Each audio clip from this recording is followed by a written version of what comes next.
நீங்கள் ஆவிக்குரியவர்களாக இருக்க வேண்டுமா அல்லது மாம்சத்துக்குரியவங்களாக இருக்க வேண்டுமாங்கிறத நீங்கள் தான் தீர்மானிக்கணும். நான் மனுஷருக்கு முன்பாக என்ன பெருமையாக நினைக்கணும், மனிதர்கள் என்னை குறித்து மேன்மையாக எண்ண வேண்டும் என்று நீங்கள் சிந்திப்பீர்கள் என்றால் அது சாத்தானுடைய சிந்தை.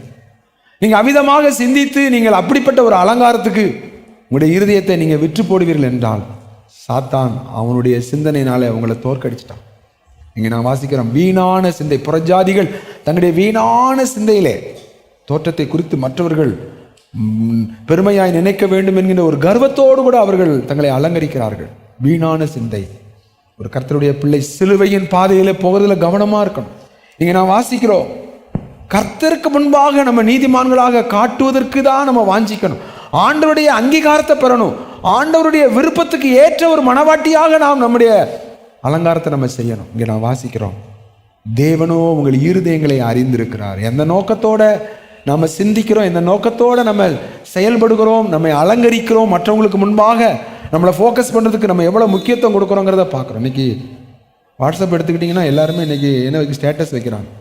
எதுக்கு ஸ்டேட்டஸ் வைக்கிறாங்க? ஒரு ஹோட்டலுக்கு போனால் நல்லா கவனித்து பாருங்கள், அங்கே ஆர்டர் கொண்டு வச்ச உடனே மொதல் எதை எடுப்பாங்க? செல்லை எடுத்து எரிஞ்சுவாங்க, ஃபுல்லாக ஃபோட்டோ எடுப்பாங்க.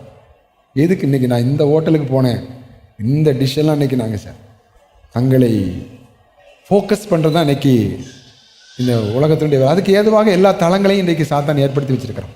பரவாயில்ல, அந்த ஸ்டேட்டஸ்லையும் பார்த்தீங்கன்னா கர்த்தருடைய வசனத்தை ஸ்டேட்டஸில் வச்சு அதை செய்கிற கர்த்தருடைய பிள்ளைகள் அதை பயன்படுத்துகிறத பார்க்குறோம். தங்களை உலகத்துக்கு முன்பாக வெளிக்காட்ட இன்றைக்கி உலகம் ஏங்குகிறது. எல்லாரும் எங்களை பாருங்கள், எங்களை பாருங்கள், இந்த பாருங்கள் எங்கள் வீட்டை பாருங்கள், இந்த பாருங்கள் எங்களுடைய இதை பாருங்கள், என்ன ட்ரெஸ்ஸை பாருங்கள், எனக்கு எத்தனை ட்ரெஸ் இருக்குன்னு பாருங்கள், இன்றைக்கி நாங்கள் ஹோட்டலில் என்ன சாப்பாடு சாப்பிட்றோம் பாருங்கள். இப்படி தங்களை ஃபோக்கஸ் பண்ணுற உலகம்.